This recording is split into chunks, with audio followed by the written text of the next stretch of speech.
Salungat sa mga kumakalat na balita na nanlalamig dumano si Paolo Avellino sa kanyang kapareha na si Kim Chiu. Sa litrato na kumakalat ngayon sa social media, makita ang magkasabay ang dalawa papunta sa studio ng ABS-CBN habang napapromote naman si Paolo ng Salon Pass bilang bagong endorser ng nasabing brand. Makita ang mukha ni Kim sa gilid, reflection sa salamin, especially ang upuan. Video taking ang dressing TV room ng aktres. Full support each other talaga ang magjowa. Say ng netizens, yan ba ng lamig? Lagi nakasunod kung saan nandun si Kim.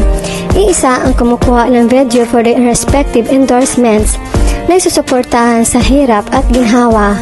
Kung alam na nila anong totoo sa dalawa, baka matigs na ang mabasya sa sobrang inggit.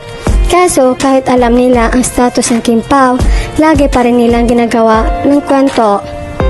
Masakit kasi ang katotohanan yung pinaligsa nila sobrang successful at sobrang maligaya sa piling ng isa't isa. Truth hurts Kim Pao forever. Correct, bulag ang mga negatorn. True, di kasi tanggap ang Kim Pao kagawa na lang kwento para masira. Pwes dyan sila nagkakamali, sikat na sikat ang Kim Pao. May forever niyan. Video taking sa dressing room ni Kemi at si Kemi kumuha ng video sa kanya. Diyos ko, mula down na down si Kemi noon pa. Hanggang ngayon, hindi yan pinabayaan ni Pao. Antok yung tao, cool na agad kaloka. For your information, hindi bastos na tao si Pao. Kay Kemi nagaling yan na marespeto na tao si Pao. Yes po, poring-pori ni Kemi si Pao kung gaano kabait at kagaling. Malaki din pinagbago ni Paolo, mas okay na siya magporma sa susuotin. At lalo siyang sumikat, same lang naman sila ni Kemi. Si Kemi dahil kay Pao natuto siyang lumaban sa mga role na hindi niya ginagawa sa tulong ni Paolo.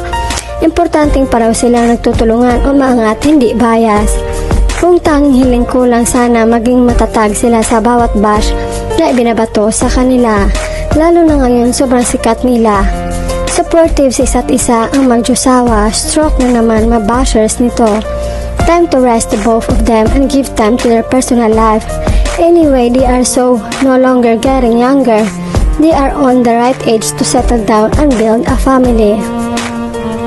Sa showtime yan sinundo si Kemi, naniniwala kasi kayo sa mabashers, nanlamig, yan nga magkasama sila, di na yan maghihiwalay. Di ako basta-basta niniwala sa mabasher. Kim Pao is real. Galing niyo talaga, scene of the crime operatives. Labas mabashers. Kim Pao lalong tumitibay, si Isaias din yata ang videographer ni Pao minsan.